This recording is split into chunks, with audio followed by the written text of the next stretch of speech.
So here we go. On the stage with Jay Karen, a global star, a forever ambassador of the game, and the winner of the Award of Merit, Annika Sorenstam. Thank you. Okay. Let's test these mics. Can you hear us in the back? Okay? All right, good. Yeah. Welcome and congratulations. You know, you're in some good company winning the NGCOA Award of Merit. Kathy Whitworth was our first recipient. We've had Nancy Lopez, Bing Crosby, Bob Hope, Jack Nicklaus, a lot of folks. Jeff, you're probably in the room for every single one of those award winners. That was a joke. You know, we've given the award to so many luminaries over the decades, and it's because oftentimes of just who you are and what you've done, and this energy that you give to the game by being a champion. Because as golf course owners and operators, we need that energy to fuel the customers to come to the golf course to play. It's very symbiotic, and we provide the place to play for those people, and it refuels through all of this, wonderful energy that folks like you provide.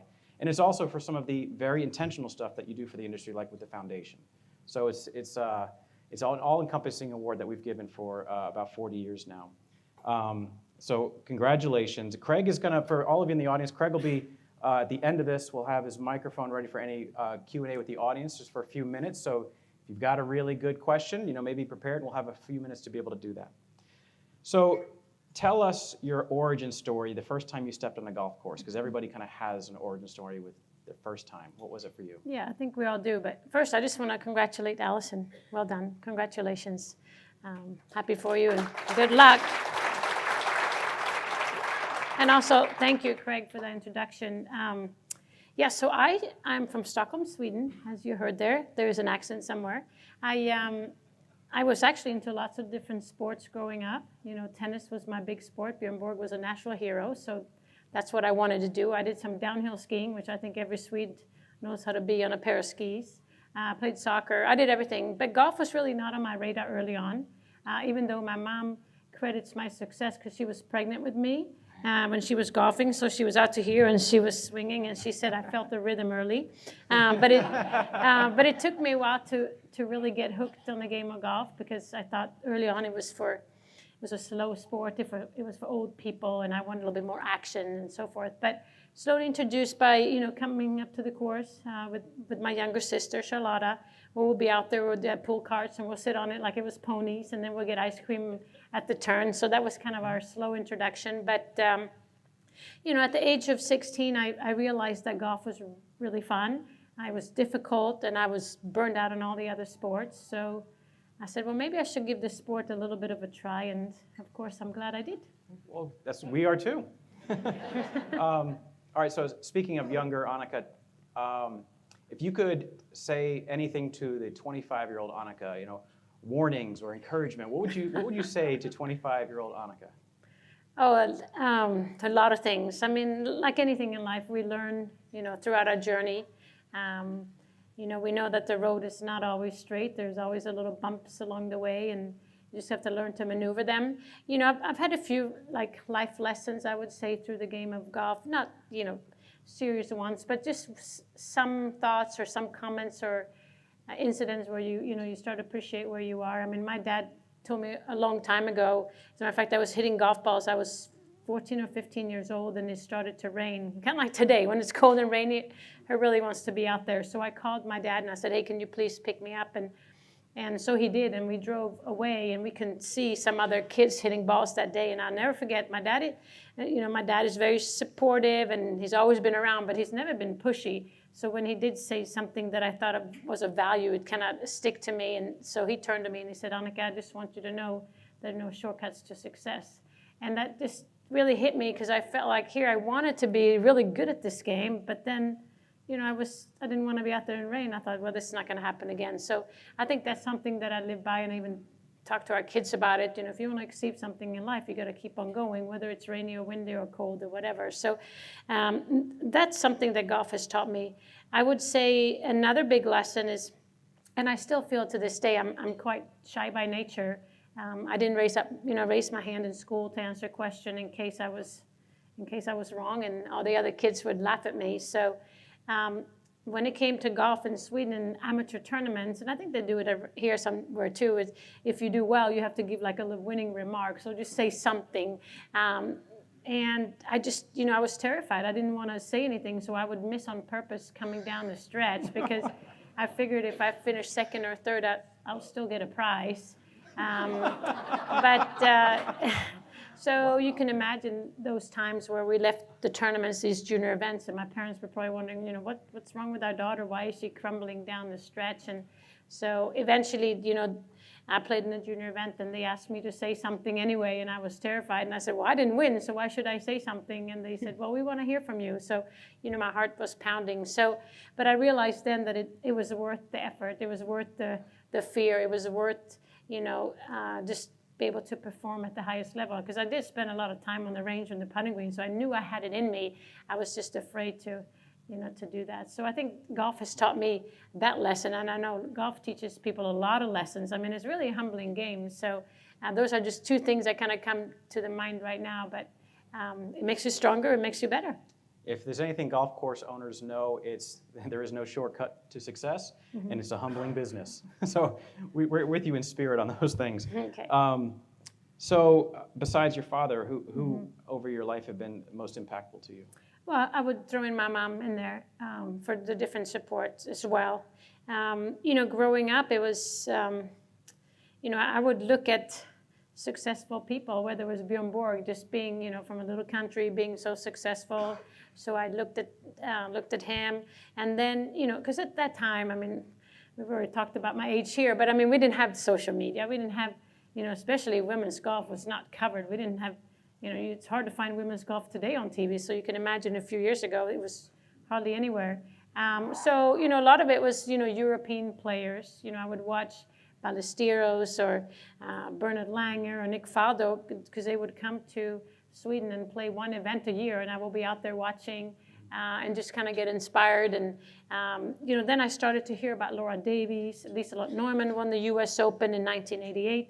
She was from a very small town, kind of where I'm from, and her face was all over the newspaper, and I will never forget, and it says, Lotta wins US Open. And I thought, well, that made me start dreaming. If she can do it, maybe there is, room for another Swede sometime. So I think, just having role models, not necessarily that I knew, but that I could see or follow, and that would inspire me.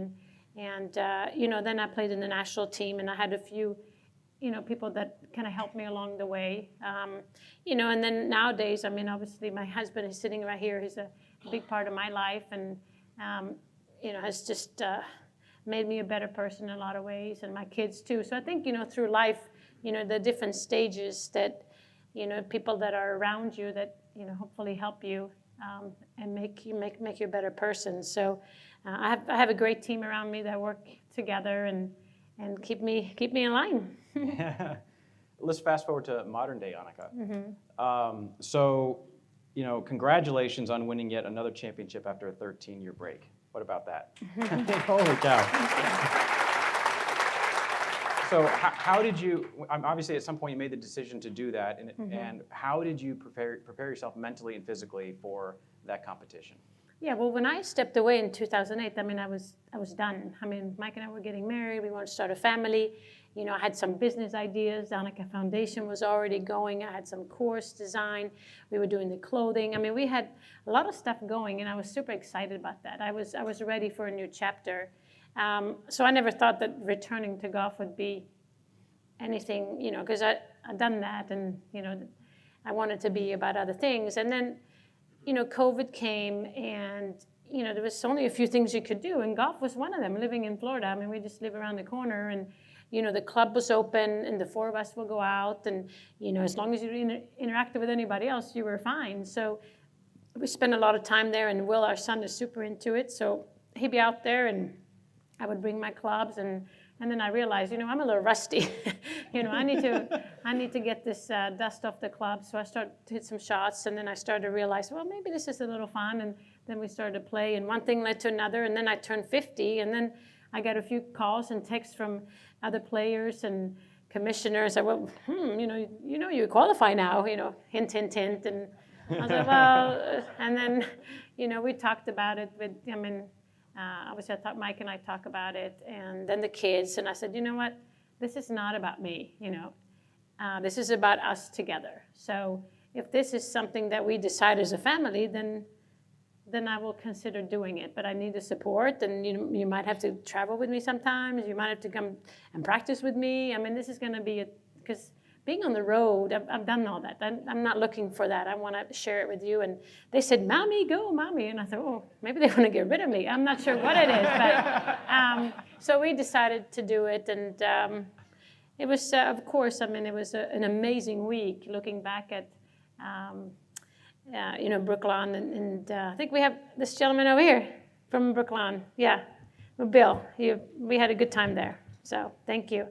Great shape and everything. So, but it was, like the question I think was, how do you prepare physically and mentally? And, I really didn't know. I figured I just got to kind of lean a little bit on my experience. I mean, and then go back to basics, go back to, just trying to hit fairways and hitting greens and focus on what you're good at. And hopefully, when you get a little older and mature, that you have some more wisdom. So that's kind of what I was doing. But, some things felt very easy and some things felt I had to start over. But what was the most difficult that you had to overcome to feel well, like first of all, I mean, like many mothers and parents in here, when we have a lot of different roles. I mean, you wake up in the morning, you're a parent role, and then you're your wife role, and then you go into the groceries. I mean, I have so many different hats I wear all day, and then I'm a Riva representative, and then I'm all these different things.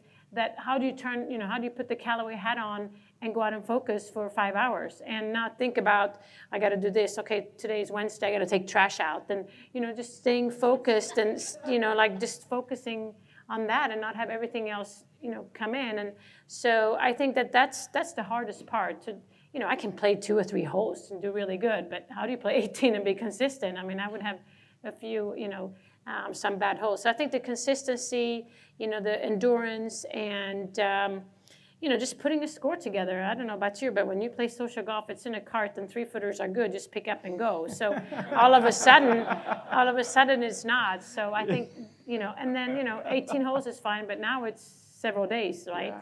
So I think that is, a different, and be able to shut everything off and just be super, super focused. Nice. So I believe with that victory, you get a berth into the U.S. Women's Open. Mm-hmm. Would everybody like to see her play at that?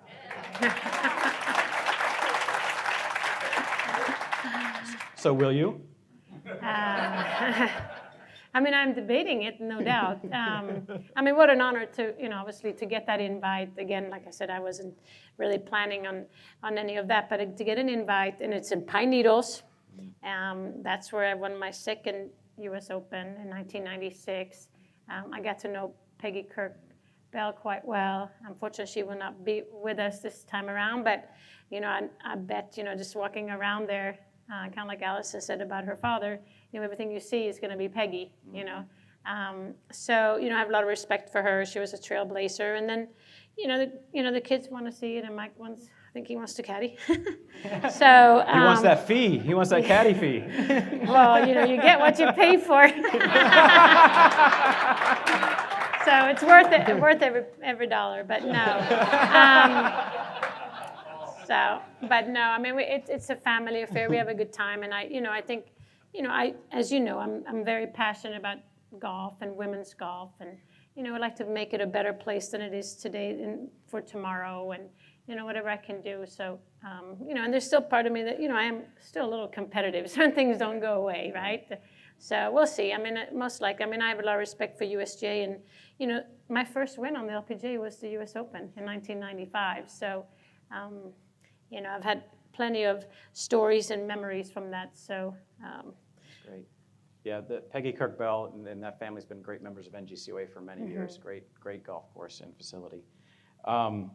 So tell us about some of the commercial nonprofit stuff that you're doing. What do you spend your time doing as Annika these days, besides now preparing for Pine Needles? Yeah, no, I mean, we're super excited about 2022. I mean, hopefully we can, start moving forward. It's nice to see people again and meeting people and being around. So hopefully that will have a little bit more normalcy. But yeah, we're excited with a few partnership. I mentioned Revo sunglasses. We got Cliff Robertson here. and Kristen from Riva. So it's exciting to have new partners, and we share, similar passions. And, it's, I don't know if you've tried any of the glasses, but it's the best lens on earth. So you should all have it in your pro shops. So We got it in. yeah. That's good. No, but and then I partner with Lola Sport, which is a clothing line.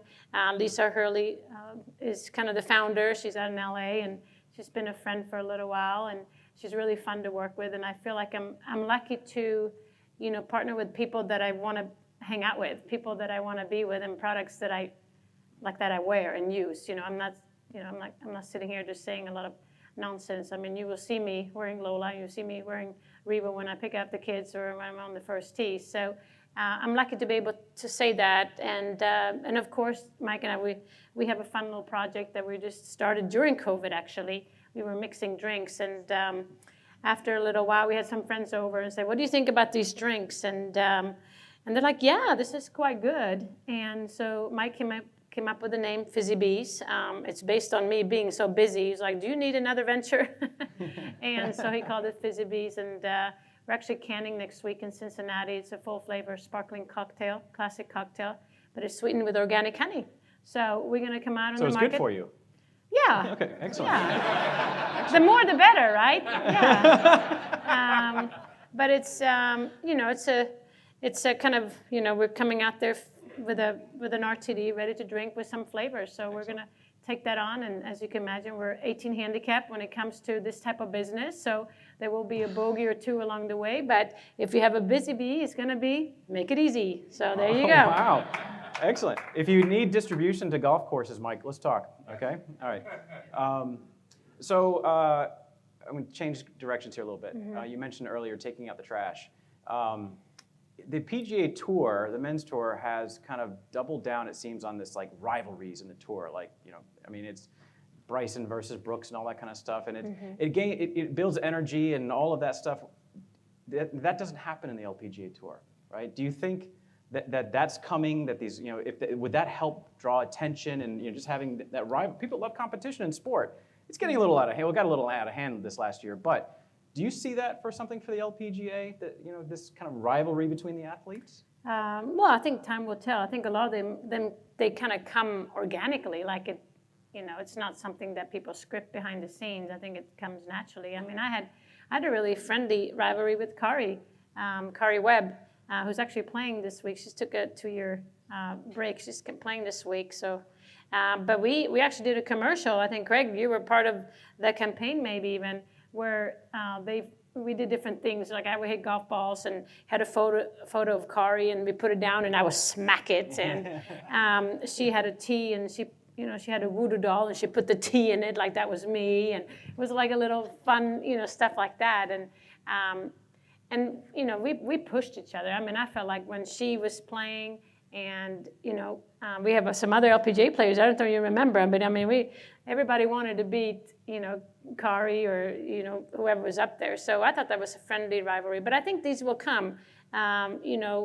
It's good for the game. I love it if it's done in a nice friendly way. But I mean, if you look at the LPGA today, I mean, you have some really good stars, really good representatives of the sport. I mean, I played with Nelly Korda this weekend, and being the number one, I mean, she's terrific in so many ways. I mean, Gabby Lopez, she's, I don't know if she's top 20, I think she is, but super nice player from Mexico. So, and then we obviously have, the Korean contingency. We have, Brooke Henderson is really good from Canada, Lydia Ko from New Zealand. I mean, we're talking from everywhere, right? And they're all meeting here on the LPGA. So, they might not have the Twitter banter or the texting banter, but, there's competition there, and I think it's good. Well, there's not $40 million on the line to, to do all that Twitter stuff. So let's talk a little bit about gender issues, because, you're talking about the rivalries. Well, the opposite of the rivalry is like the old phrase, this is a gentleman's game. I think we need to agree, let's just retire that phrase altogether. Can we do that as a room? It's not a gentleman's game, right? It's for everyone. Now, so we've been talking in the industry about taking gender off things. Like, it's not the women's tees. It's whatever color you choose. It causes people to choose the best tees, not that this is where the women play. Or in society, like a lot of stores are starting to drop like women's section versus men's section. So you're seeing this interesting thing happen with gender. We heard from Mike Wan that he's really up the purse and trying to get the men's U.S. Open and the women's kind of equalized. Mm-hmm. So where do you think all this is going, and what do you see happening maybe 10, 15 years down the road as far as maybe the men playing with the women more in competitive events? Where do you think all this is going? I have no idea. I mean, it's. I think what you're saying is great. I mean, it is a game for everybody. I mean, everybody here play golf. I mean, it is a sport for everyone. It's a sport for, for life. And golf sometimes can be, not just from a gender perspective, but a lot of words are, they're maybe a little old-fashioned. I mean, I know people, they call it a pro shop, and people think you have to be a pro to shop, but it's really just, so I think there's a lot of things that maybe we can do to modernize the game of golf and make sure that everybody feels welcome and included and all of those things.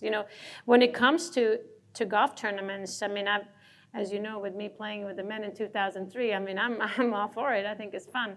I think it's good for the game and for a lot of different reasons. I partner with, Henrik Stenson. I think there was a quick slide up there for Scandinavian Mixed, which is a concept that we started in Sweden. I know that in Australia they have a little bit of a similar concept where men and women play together, different tees, but one person, one trophy, obviously in the same course and everything.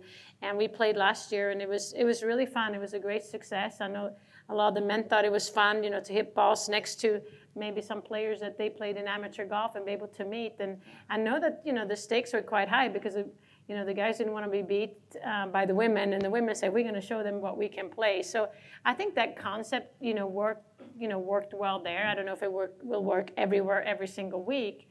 But, I mean, if we think about a club, since we have a lot of club owners and so forth here, I mean, you have a membership. I mean, perfect scenario would be there be 50% women and 50% men.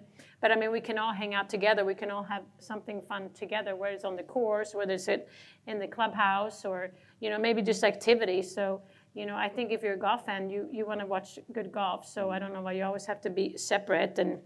But if you look at, other sports, I mean, I would say tennis, they have done a really good job where men and women, they host, the Grand Slams on the same venue. And that has really helped women's tennis as far as purses, attendance, and coverage. And obviously, you just mentioned Mike Wan from the USJ. I thought that was an amazing announcement just a few weeks ago that USJ is stepping up and doing the right thing. I mean, for women to have a purse of $10 million, I think that makes us want to, unretire, right? I think that would be just fantastic. But also the venues that we're talking about, where the women is going to go to, Pebble Beach, and I mean, just to mention a few that, the men have been playing for years. And I've always said that women like history, we like tradition. These are bucket list courses. Yeah, I think Annika. I think Annika just officially said she's unretiring. So that was news that broke. I actually just notified ESPN. It's now on the ticker, and it's on the bottom of the Golf Channel. So you will be going on Golf Central in just a matter of hours to talk about that. So thank you for doing that here today and giving Jay the exclusive. We got time for 2 questions. Raise your hand if you got one. All right, come on, let's go. And we'll see if I can find another hand while he's answering. Okay, I see right there. So there you go. So, Craig, your BFF Brando likes to analyze everything. He's got all the answers, right? And a lot of things they talk about is learning how to win, right? You see it with young players that come up, they fold. You told us that you were choosing not to win, which was that's a first I've ever heard. But Mo Norman, I think, used to do that. He used to putt it into a bunker and chip out because the second place pause was better for amateurs. But how do what does that mean to you? You alluded to it a little bit about relying on your experience to win the Senior Women's Open. What can you tell us about why you won more than others and what that means coming down the stretch and that mindset? Well, very good question. I mean, I think it's a combination of a few things. I mean, obviously luck plays a little role in it, but determination, discipline. I was very focused. Ask my husband, but I'm very stubborn and competitive. If I decide to do something, I do it, I go for it. I don't let things kind of get in the way. I do think I have quite a lot of patience. I know that to build something or do something, it takes time. So, I'm able to bounce back if things don't go well. I remember my national coach always said to me that I would always ask why, like why this and why not that, and why we're doing this. I guess I asked a lot of questions and then trying to figure out the answer.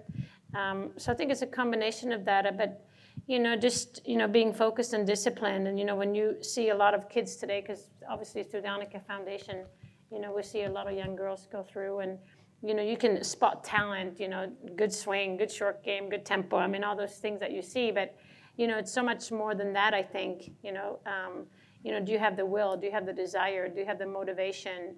And I think as a parent, I'm being a parent now. I'm learning how to raise kids, and and it's interesting because we have 2 kids. We have a daughter and a son, and they're very different. And I think the way you go about it is one way for one and one way for the other. There's not just one way to do it. So I think that when you talk about winning, it has to come from the heart. Number one, I mean, you need to have a strong will and a desire. I mean, you can take somebody with a great swing. I mean, if they don't really have the desire and determination, the talent would take you so far. We've had several players on the LPGA that you think, wow, I mean, she could work on her swing, she can work on her short game, and all of a sudden, like, leading the golf tournament. I mean, that is somebody who has the grit, somebody who has the passion. And so you got to put all those things together. And I mean, obviously it's very competitive out there today. And, I think it's going to be hard to see players like Tiger, win and double-digit wins. It's just so competitive out there. And I don't think that their careers are going to be as long, just because the way that they play today, it's very aggressive. It's very power-driven. It's very, I just think the season won't be as long. And I mean, I had a long season, so that helps too. You can win a few tournaments each year, it will add up. But if their seasons or careers are shorter, you won't see that anymore. Did you get that? All right, Brooks? we got one right here. Quick question. Yes, I saved my Moon Valley shirt for today in honor of you. Thank you. Just like you to take us back to that day, and where does that day fit for you amongst all your championships and everything else, the day you fired 59? Well, thank you for wearing that shirt. Yeah, that's a special place. March 16, 2001, as a matter of fact. Played Moon Valley. It was called the Standard Register of Ping, and it was a Friday. And, I really didn't have a particular good warm-up when I look back at this, because I've talked about this day that I shot 59 quite a few times. And also I wanted to figure out how can I do it again? Like, what did I do that day so that I can redo it? So, Pine needles, everybody, pine needles. But I got off to a good start. I birdied the first 4 holes. I started on the back 9. If you know the golf course, then I don't know if they have changed it, but number 10 was a par 5 dogleg to the left. And then after 4 birdies, I remember looking at my caddy, Terry McNamara, and I said, how many birdies in a row have you seen? And he said, 4. I said, well, I can do 6. I've done that before. So I birdied number 5, and I birdied number 6, and then I birdied number 7 and birdied number 8. Now we get to number 9, and I look at my scorecard, and I circle the birdies, and I got a little nervous. So I turned to caddy to Terry, and I said, Terry, I need to make a par because I'm so nervous. And he goes, okay. So You threw it again. yeah, I know. See, the pattern. So I parred number 9, so I'm 8 under, making the turn, go into number 1 because I start on 10. And I remember turning to Terry again.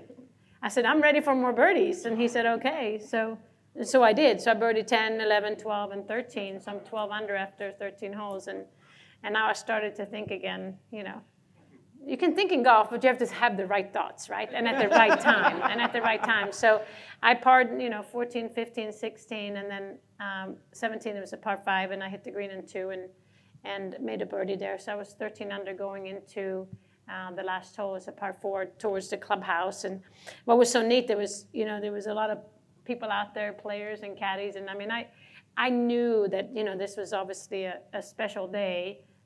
Especially if I would, par or birdie would be a historic moment. But otherwise, it would have been a super day, even if I would have made something. So I knew that coming down the stretch, but, hit some kind of fairway wood to hit the fairway, because my adrenaline was pumping so much. I felt like I was John Daly. I was hitting it so far. I mean, it was, nothing could stop me. And then the second shot, I had just like a sandwich in or something, and Terry said, just play on the right side of the green. I said, I'm going for the flag. I've been going at the flag all day. I'm going to keep to my strategy and hit it up to about, 7 or so, 8 feet, and had that putt for 58. So I rolled by a little bit on the left side and then marked it. And, it's interesting because of all the players I could have played with that week. We're 144 players every week on the LPGA. So out of the 143 that was left, I played with my sister of all the players, and then Meg Mallon, who was, one of the better players at the time, and, she had connections in Phoenix. So it was really a great day, a great pairing. But I remember marking it, and they wanted to finish and get out of the way. And I was looking at this putt while they were doing that. That putt went from like one of those things. I just, let's just get this over with. But of course I was nervous on that putt, but I remember standing over and said, this is just another putt. I've made about thousands of this year. Just trust it, do it. And it rolled in, and I leaped in my caddy's arms. I really didn't know. I haven't really practiced what you do when you shoot 59. So, but luckily he caught me, and yeah, that was it was a very special. So that ranks up there quite a bit, I would say, and just about, if we take it a little further, when you talk about learning how to set goals and learning how to, just think outside the box. In the Swedish national team, we talked about Vision 54, which is birding every hole. So in my mind, I've done that. So, people look at me and say, well, birdie, 18 under par, that's impossible. But I think if you can start thinking about it in your mind, it's going to be easier to kind of get certain things done because you're more familiar with it. And I kept saying, you got to think high, set the bar high, think about it, and then maybe you don't get to 54, but I got to 59, and that's a lot better than where I was. Excellent. Great. Craig? We've got time for one more, and then we'll put the wraps on things because I know Annika has to take out the trash. That's what she said earlier. Okay, here we go, real quick. I'll be quick. For the course operators in the room, what a couple of tips to make the golf course a little bit more enjoyable for women, not as intimidating, and also for the junior female golfer, what can we do to pull them into the game? Very good question. I think, well, first of all, you need to feel welcome. You need to feel like you're not an afterthought. Sometimes I feel like, we talk about red tees, and it has the symbol of women's tees, but I feel like a lot of times, you just kind of put them out there somewhere. Like, okay, boom, here. They don't really pay attention where it's aiming. They don't pay attention. They might not mow it. I mean, a lot of things. And I'm not saying that your club is one of them, but just in general, I think you need to feel like you're welcome. I think as far as juniors, same thing there. Don't feel like you're in the way. And I think we need to welcome the way life is today. Technology needs to be welcome. I mean, if you start setting rules, shorts can't be this, and you can't have this and this and this, I think that takes away people. I'm all for traditions. I'm all for style and just having but you can't have all these rules. I think people don't like it. They're going to go away. And if you can't bring the kids there, a lot of parents are not going to go. They work all week. How are we going to go to the golf course? And we haven't seen them all week. You need to include them, make it family friendly, do some other activities to bring them into the game, and, feel like golf is the place where people want to be. With our kids, we try to make it, golf is fun. And for me, fun is hitting a lot of balls. My kids, our daughter doesn't think that's fun. So we have to come up with other things that makes golf fun. So I think just make them feel inclusive. And ladies' locker room, make it nicer. When you come into a club, an old club especially, you see all these old photos of old presidents of the club. And there's no women around. It's like, okay, well, do you really want me here? So I can go on. And I think it's, I'm passionate about growing the game. I'm passionate about for women, but make it like it's your house and feel friendly. That's a start. I like it.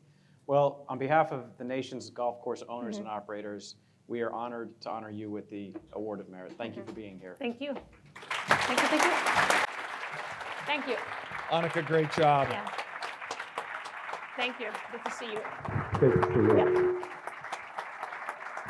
Thank you. Enjoy the show. Congratulations. Thank you.